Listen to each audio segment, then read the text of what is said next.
널 기다렸어. I accidentally put the win for Cure. That's a big mistake already. Bad start here at the SSL Challenger. If you guys have been watching my cast since the GSTL, you know that I'm the worst caster in the world at this, as well as just terrible math. All right, so here's how we're going to do this. Is you guys are going to be able to see the score every time. 1 win and 1 away win, as you mentioned. Yep, 0 losses. And also every player plays 10 games. Just counted the number of games that Trap has to play. So that's 10 best of ones that you're playing tonight. And Kira's not going to be feeling good playing these 2 games in a row. He just lost on his home map, and now he's got to play on his away map here, King Salem Station. Yeah, that's right. So this is going to be the only time this happens, where we actually have a player play back-to-back in this group. In other groups, it will happen as well. But so that's why we're showing these standings here. Is we'll probably have the refreshing standings every time a player plays their second game. So against their opponent again. But okay, let's see how this happens here, because Kira probably has similarly a plan for his away map, and we'll see what he's got planned. We could see a crazy all-in. He might just try to beat Trap straight up, and considering his position, making top 4 in the GSL, a lot of people might think, yo, Kira could beat Trap in a straight-up macro game. We'll have to wait and see, though. That was a very different tournament. Lots of best of 3s, best of 5s, best of 7 there at the end. This is best of 1s. Yeah, so guys, we are going to go into King Salem Station between Trap and Cure right now.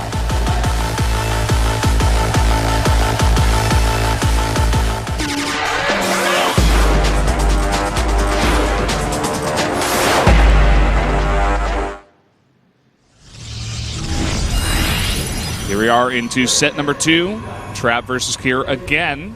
This is Trap's home map. Up in the top left, it is Trap himself, the Protoss. And down to the bottom right in blue, it is Cure, a recent top 4 finisher in the GSL, nearly getting his first finals ever. Actually a 2-time GSL round of 4 player, losing to Innovation in 2014, I believe it was, season 1. Yeah. A long time ago, going all the way to Game 7 in that TVT, not happening.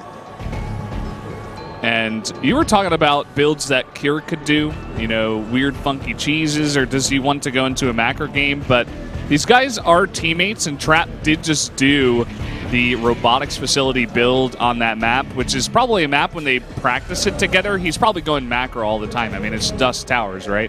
Yeah. So maybe Trap wants to try to play some more mind games and go for another crazy build.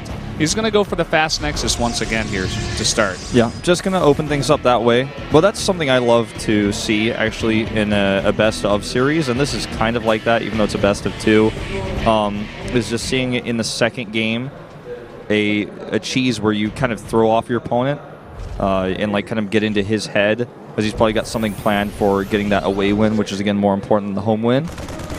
And this format is so weird, like I'm still trying to like fully wrap my head around it, but it's a lot of fun once you understand it, actually. Yeah. It's just like a grueling process for everyone involved, you know? The casters, the players, it's like you just have to grind it out throughout the entire day, and if you're not on your game today, you are not going to qualify for the main portion of the SSL. Sure.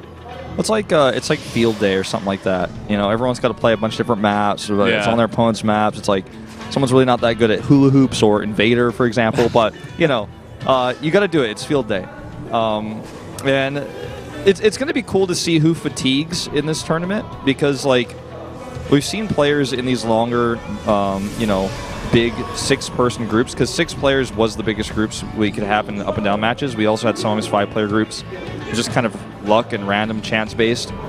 Some players would like really start to struggle and fall apart at like 11:30 at night, midnight. Like those are probably the guys who wake up early to practice, and they're not, you know, playing until 3 a.m. and waking up late, and team coaches getting mad and stuff.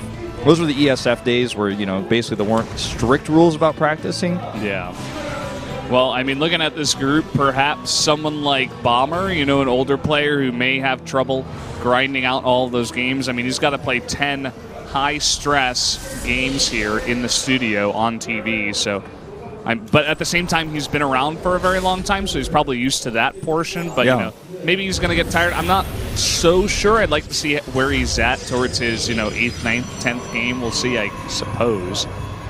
And we are going to start off here with an Oracle for Trap. Yeah, Oracle into a Robo, so it seems like more of a safer, more passive opening. Whereas Cure is already dropping down a turret. A much safer opening this time with Stim, and Combat Shield's actually a much more aggressive opening, I should say, not even safe. Probably going to be very aggressive early on. Build up a heavy Marine count and then attack with the Combat Shields finishing up. Might even grab +1 with that, actually, as soon as he reaches 100 gas. And that could be very powerful, but already he's scouted by this Oracle. Nice move here by Trap. He saw the turret, so he's not even going to fully commit to the mineral line. He's just going to try to pick off some Marines here and there. He's also getting a fast third base, so he wants to cut down as many Marines or just attacking units as possible from the Terran. And also keep that Oracle up to possibly tag the units so that he knows where they're going. Yeah, and you know, it's funny because Cure obviously knew that Oracle play was a possibility, knew this would potentially get scouted. This is not something he can hide from this. And this is what Trap is afraid of, is just a counterattack. That's why he has this Adept on top of this high ground here. So he's going to see this coming, and he can prepare accordingly. He already has 2 extra gates on the way. He's actually going to save that Oracle. But look, Combat Shields and Stim about to finish up here. And this is a very scary push. He may actually have to cancel that third base. Let's see. He has how many units on the map? Like 2 Adepts, sentries? 2 Sentries, an Oracle, and a Mothership Core. He's going to have to rely on Overcharge a bunch. He has 1 pylon down here at the third base, but the second one only starting now, and Kier might not even attack the third base. He may just go for the front. Yeah, it looks like he will. There's only 1 pylon here at the front, and he's not even going to attack it right away. Going for the sentries, gets 1. Once that pylon goes down, no overcharge available, and 2 gateways unpowered here. This is a disaster. Yeah, he needs those gateways. I mean, they're really nice force fields to keep those Marines away for as long as possible, but he can only make really 1 unit at a time at this point, and he's got no pylon close enough to stop these Marines. I think this actually is just game over. There's an overcharge going down. He did Stim with most of his Marines at least once, a few of them twice, and he's actually going to back off here. He's hanging on. I mean, he's got an Immortal coming out here. Once he gets those gateways powered up, he did also make 2 extra gateways, and those are powered up now. He can begin to make some more units and eventually take out these Marines, but losing both pylons here, not going to fare well. He's not going to be able to stop the attack at the third base, it looks like, for now. I'm not even sure if he'll be able to stop any follow-up attacks at all. He has the Immortal, yeah, but this versus Combat Shield Marines with almost +1, and this many of them. Cure is being, by the way, very careful about where he stims, because he doesn't have medevacs. Obviously, this is just a pure Marine army, and Blinkstalkers are going to give him a bit of trouble. He's going to have to commit to, blinking or stimming into them as they're blinking away, and actually taking a lot of losses here. Probably going to have to turn and fight, I'd say. Oh man, he stims, but there's blink on the map. Yeah, another huge stim, and you can see Trap is also being very careful about this because he doesn't want to blink in and then just have Cure turn on him. So just going to force him back. He saves his third base. And he's still got that Oracle up, so he can begin to harass a bit more here, perhaps at that third base before the missile turret is up. You can see he's going directly for it. Unfortunately, oh boy, very, very close to going down here to those Marines, but does stay alive. Yeah, looks like he might be able to grab 1 more, 2 more SCVs before he's totally killed here. Now, the interesting thing is, Kira decided not to be aggressive there. I feel like he could have accomplished some more than what he actually did. But he saves his army. Medevacs are out now. He's playing the more conservative approach. He's going to heal up all of his Marines. He has a third base now. He knows Trap's third was destroyed and had to be remade. He scans and actually sees... Actually, no, it was not destroyed, but like his probe line was decimated. He didn't actually have probes there, but he scans and sees like there's nothing there, and he's like, okay, I got to get defensive here because he's probably going to counterattack since he has no probes at that base. Yeah, and that's exactly what's happening. No probes after 45. Looks like a big follow-up attack is going to come in here. I'm not sure if this is going to work. I think there's only 1 Immortal, and this is a ton of bio with now medevacs that are out. Even Widow Mines are added into this. Now, this is still a scary push, though, with that Warp Prism at the back. He's going to just go ahead and stim and fight. Good spread here. Stimming forward. Force Field's not actually being that helpful here. Oh, man. Move commanding twice here is Trap, and I think that may just be it. Too much bio for Cure, and this whole Protoss army is going to be decimated. There you have it. Doubling the supply. GG. Cure takes his away map win. Interesting the way we've started off the long day here as 2 away map wins instead of the home map wins, which is what you would expect. Yep. But the 2 teammates, getting into each other's heads and kind of trading maps here. Very conservative approach there by Cure, which is pretty cool to see.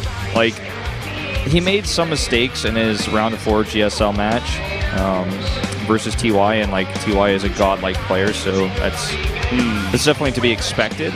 But like the decision making we saw from him there was very careful in a way, almost much more like TY himself would have played it. By the way, TY is in this group, and they will meet each other later on twice tonight. So.